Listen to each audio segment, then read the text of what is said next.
Hi everyone, it's Dr. Care, and today we are working on a nice, easy summer project. We're going to start working with a tank top.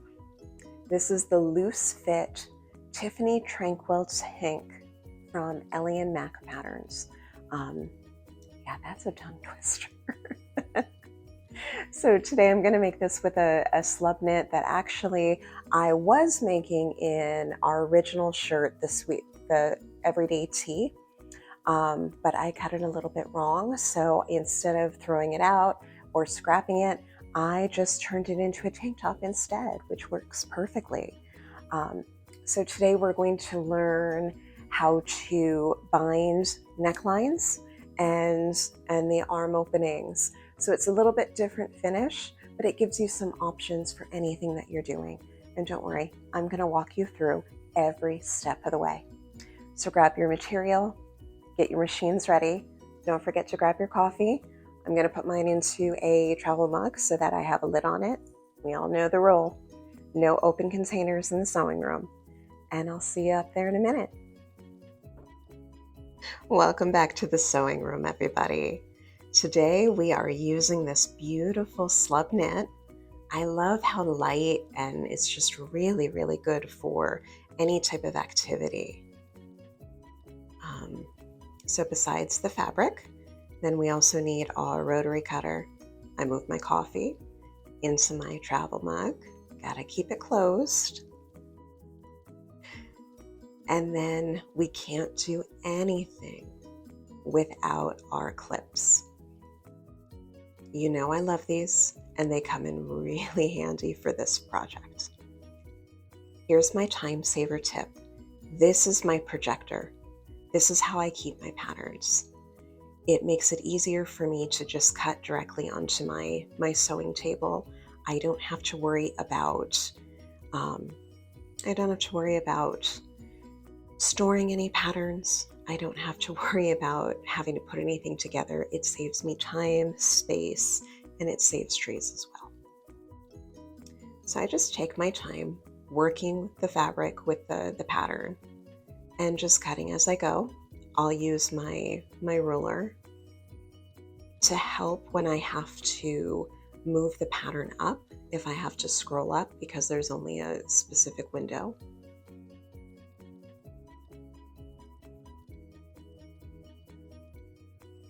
And then I just slide it up and use that as a mark.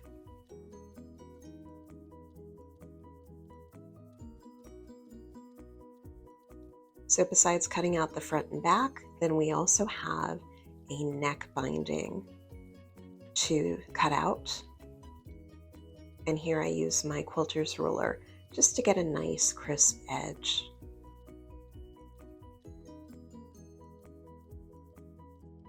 And I do the same thing for the arm bindings.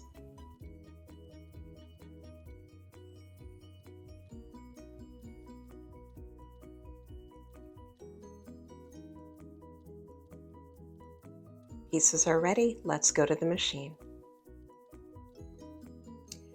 And we start by placing the front side of the shirt right side up, and then we're going to place our back side of the shirt right side down. So you're going to have right sides together, and you're going to clip the two small shoulder seams.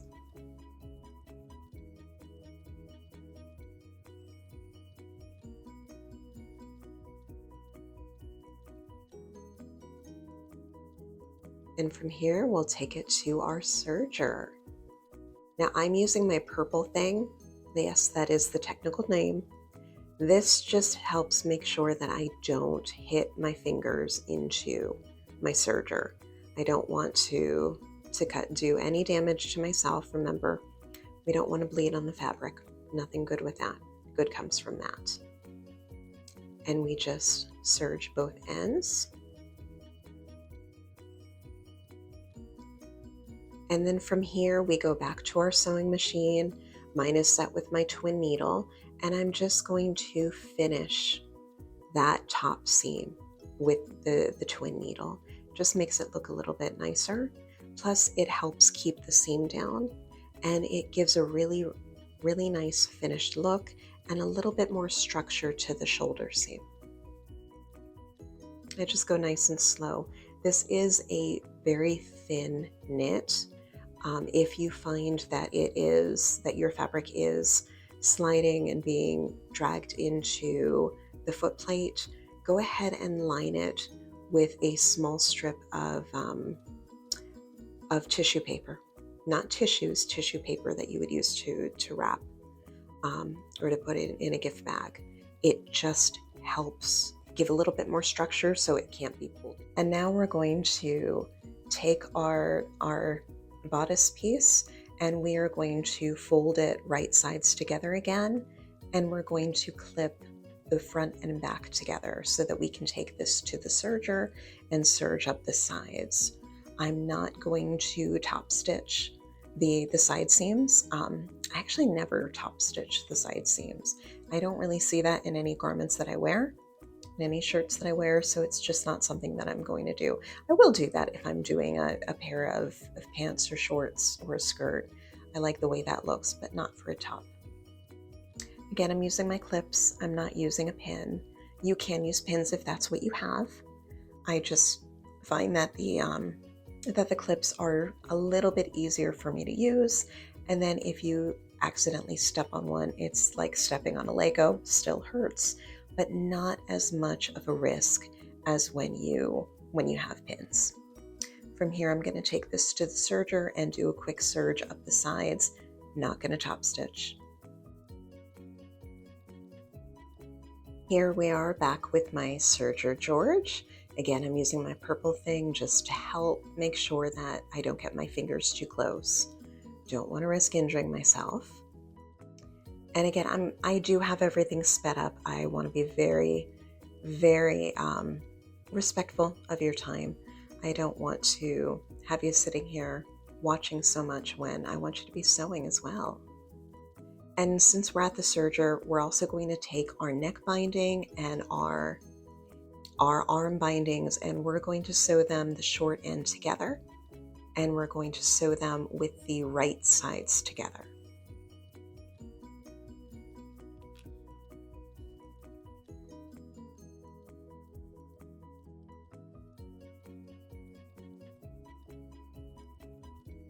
Again, if you are doing this on a standard machine, then you might want to use a small piece of tissue paper again, just to help prevent it from being sucked into the foot plate. But on the serger, you don't have that risk.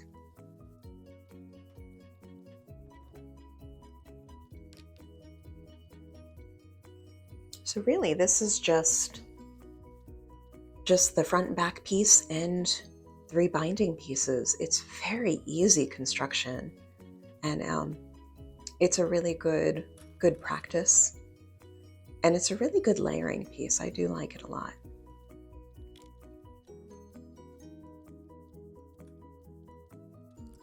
Back to the serger, using our purple thing just to help keep our fingers safe. I love this thing so much. And they come in other colors besides purple if you don't like purple. Purple is just the original.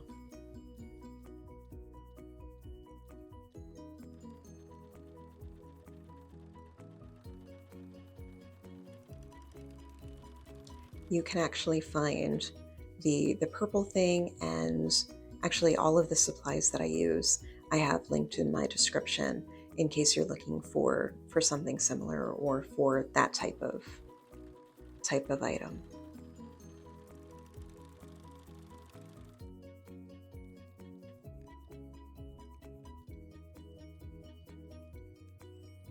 Clipping the ends.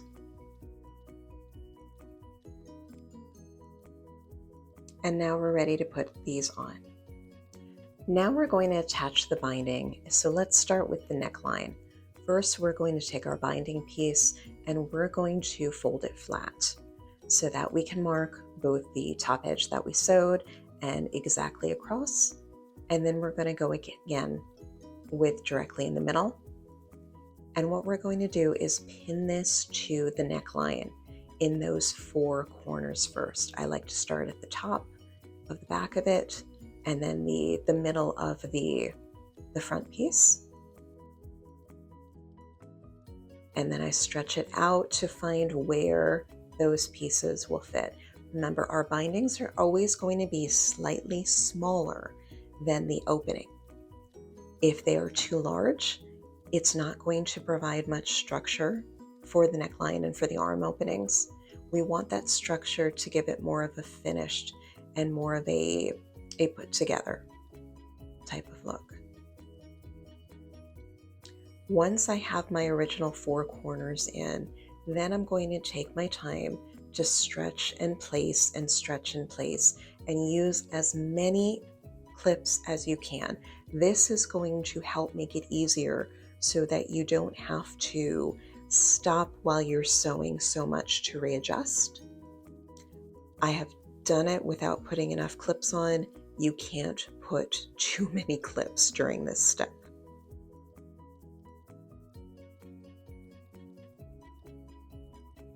Because the binding is a folded over binding, I used my serger to put this on, but you might find it a little bit easier for it to lay flatter if you went to a zigzag stitch on your machine.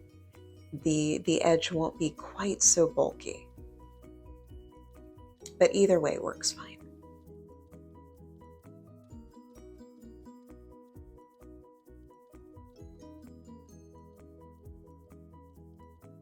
We just line up, line and clip, line and clip.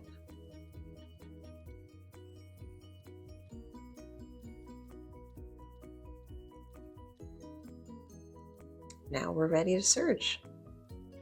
And you're going to go and do the same thing to the arm bindings as well, using our purple thing. And then I always go a little bit slower just to make sure, and I'll add a little bit of stretch. I make sure that there's no puckers as I go. So I'm not quite as quick with this part as I am with the side seams and the top seams.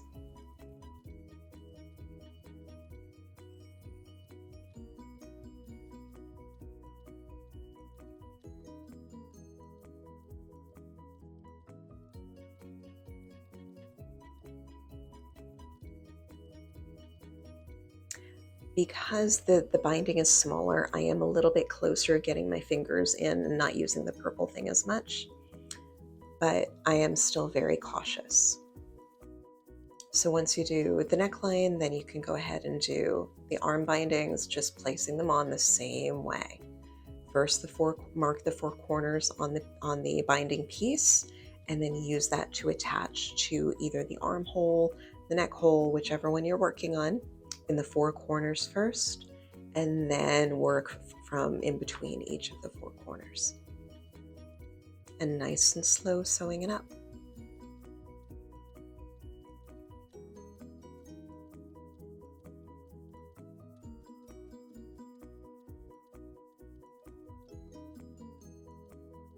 Since I have the serger out, I'm just going to serge the free edge on the bottom of the shirt. It'll just save me some time when I go to hem it.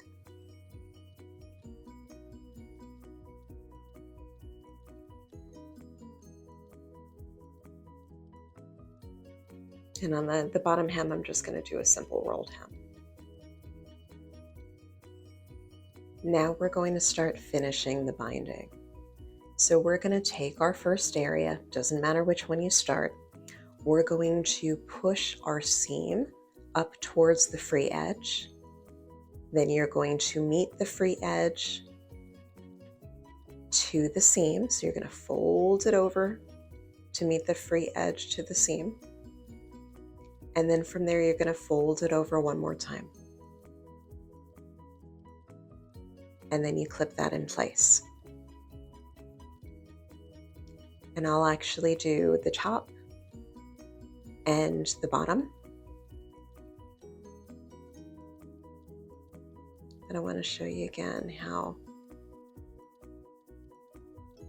you push the seam up towards the free edge meets that top of the seam, and then you fold it over to cover the serged seam or sewn seam, whichever you choose. And you clip it in place. So I do the bottom portion, and then I do the top portion. Push to the top, free edge to the top of the serged area, and then fold that in half. And clip in place. You thought we used a lot of clips to attach the binding. We're going to use even more to secure the binding.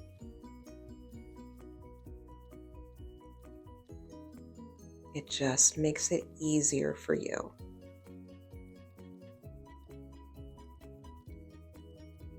Now I'm done with my serger for this. Everything else is going to be sewn using my twin needle. And because this is a knit fabric, I'm using my stretch thread from Eloflex.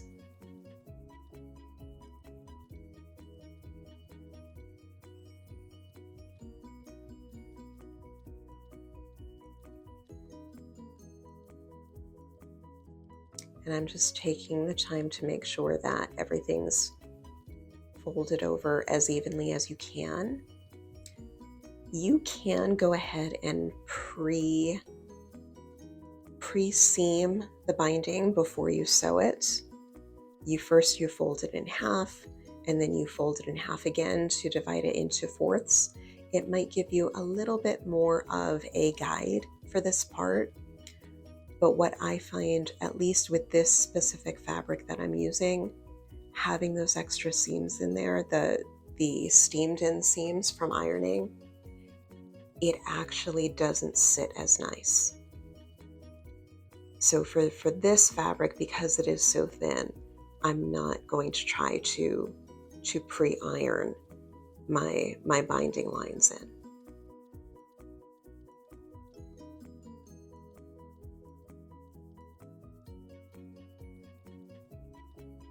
And you can't use too many clips on this part, you really can't.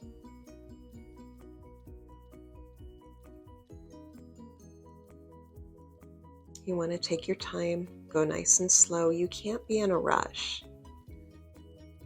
I try not to sew when I feel like I'm rushed. And depending on how upset I am, I try not to sew when I'm upset. I find that I don't want to not concentrate as much and have those distractions. So if you feel like you're going to be rushed, it might not be the best time to sew. I want your sewing time to be a relaxing time like it is for me.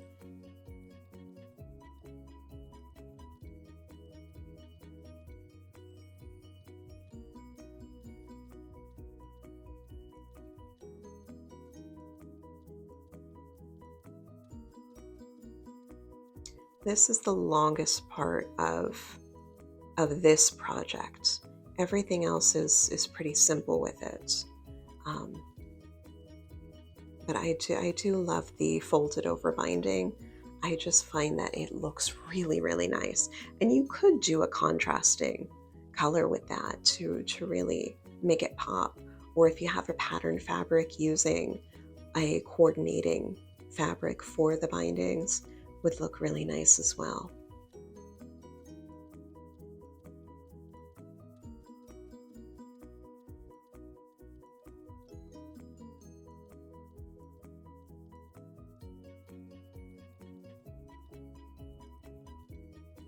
Adding in some extra folds, extra pins, just checking everything over to make sure that I like it.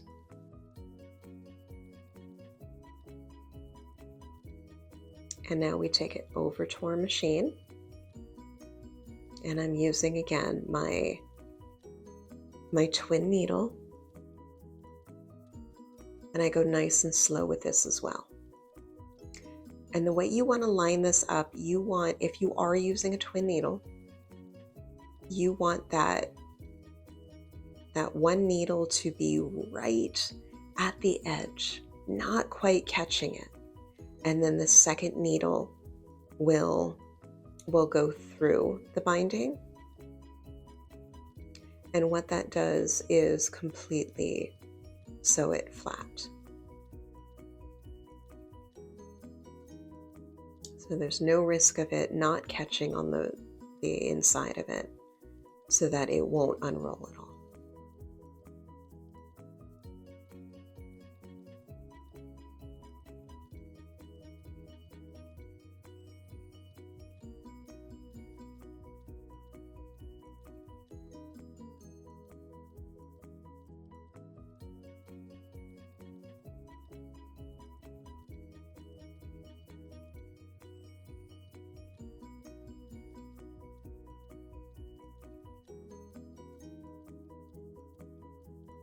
I'll wear tank tops like this all year long. I love to have things layered. And I find that that just makes it, oh, cutting extra threads, getting close to the edge. And I find that I don't want to be too bulky with my layers, so I always love to have some tank tops to layer with.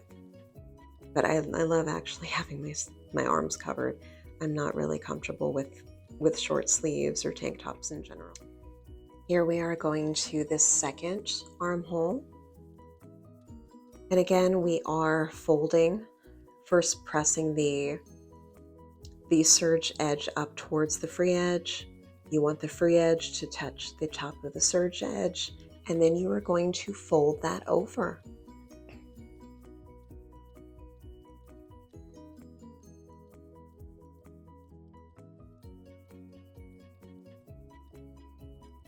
And once again, I start at one edge, and then I usually start at the bottom of the armhole, and then I do the top edge close towards the shoulder.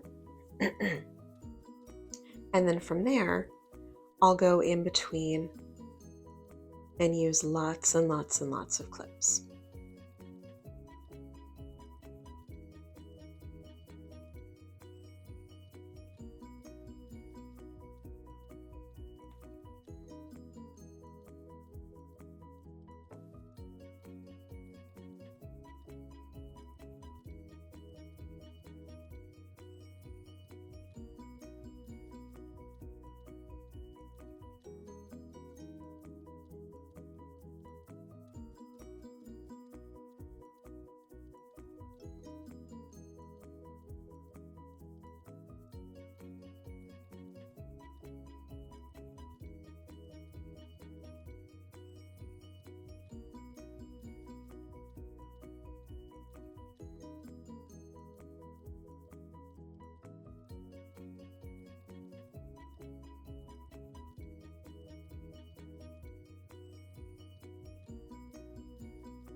The more you do it, the easier it'll get and the more confident that you'll feel with it. So you can even practice just on scrap fabric. You can either sew a mock-up armhole or even just practice a straight edge, just to practice this rollover technique, practice sewing it down, tacking it down, and really getting your confidence with it. I don't want you to feel nervous about any step. And if something is feeling more difficult to the point that you want to avoid it in any sewing projects, those are the things that you need to spend some time really practicing and finding ways to practice with it. So here we're back at the machine and taking our time just to go nice and slow and sew it down.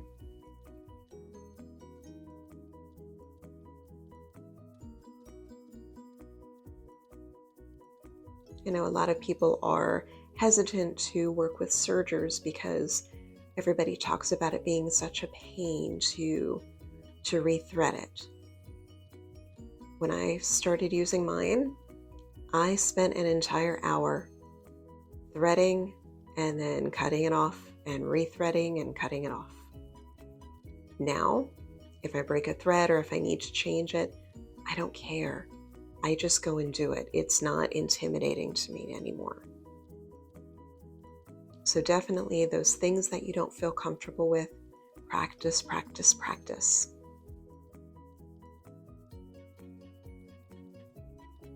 And now we're going to do the same thing to the neckline. This might take a little bit longer just because it is a little bit bigger area, but that just gives us more time to practice.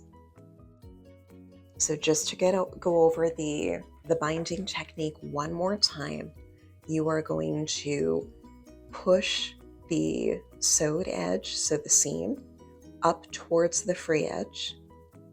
Then you're going to fold that free edge down so that it touches the top of the sewed seam. And then you're going to fold that over to envelop that sewed seam.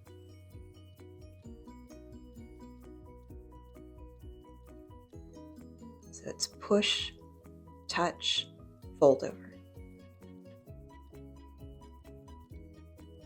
Push the seam up, touch the free edge to the top of the seam, and then fold it over.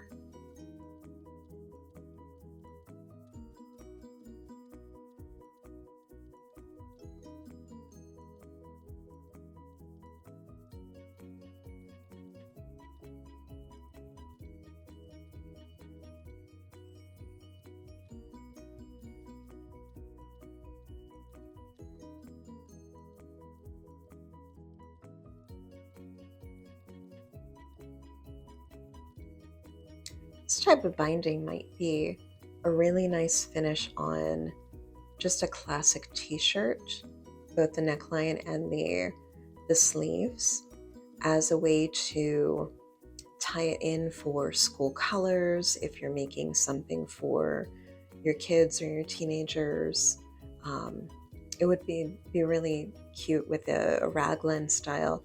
If you're using, say, 2 colors and the arms are a different color than the bodice of the shirt, and then have them coordinate for the neckline and the sleeves. And again, you're taking techniques and you are adding them into your book of tricks, your sewing book of tricks, so that you can go and combine patterns, which is, I find, really, really fun, combining different types of necklines, neck finishes, hoods versus funnel necks versus fold over. I found some really cute examples of folded over necklines for fall and winter shirts that I'm really looking forward to for Christmas this year for my wearable hugs for my family. Oh, this is when the dreaded thread breaks. It's actually happened a couple times during the sewing, but I edited a lot of them out, but I didn't edit that one out. Wanted to show you that this happens. It is frustrating. It happens. You just go with it. That's why you always practice rethreading your machine, rethreading your needles, so that if anything happens, you can just take care of it and move on.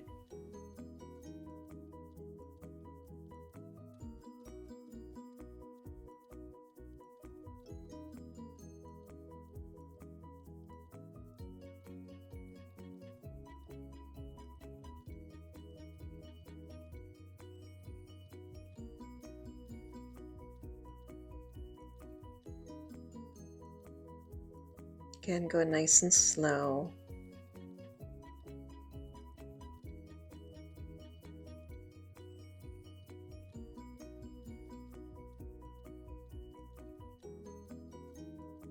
You don't want to be in a rush. And it's okay to take a coffee break.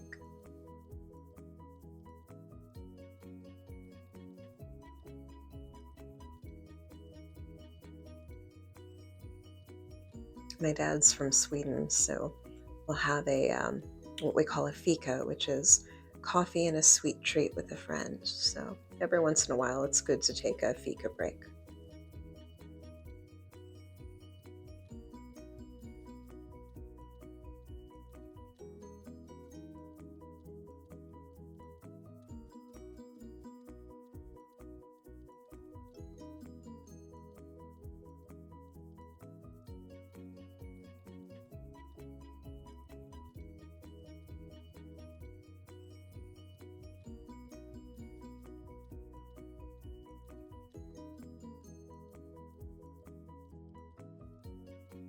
Now we're just doing a very simple roll to over hem or fold over hem.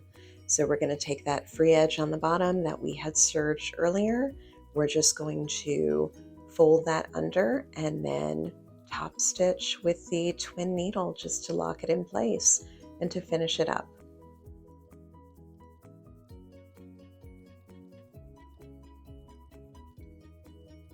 Wouldn't do a straight stitch if you're doing a hemline on knits. With the twin needle, it locks it and it allows it to stretch. The top is a straight stitch. The bottom is actually the bottom thread is actually a zigzag stitch, which is why this one is really good for finishing knit hems. It mimics the effect of an overlocker. I don't have an overlocker. I would like to get one day, but that's just not in the cards right now.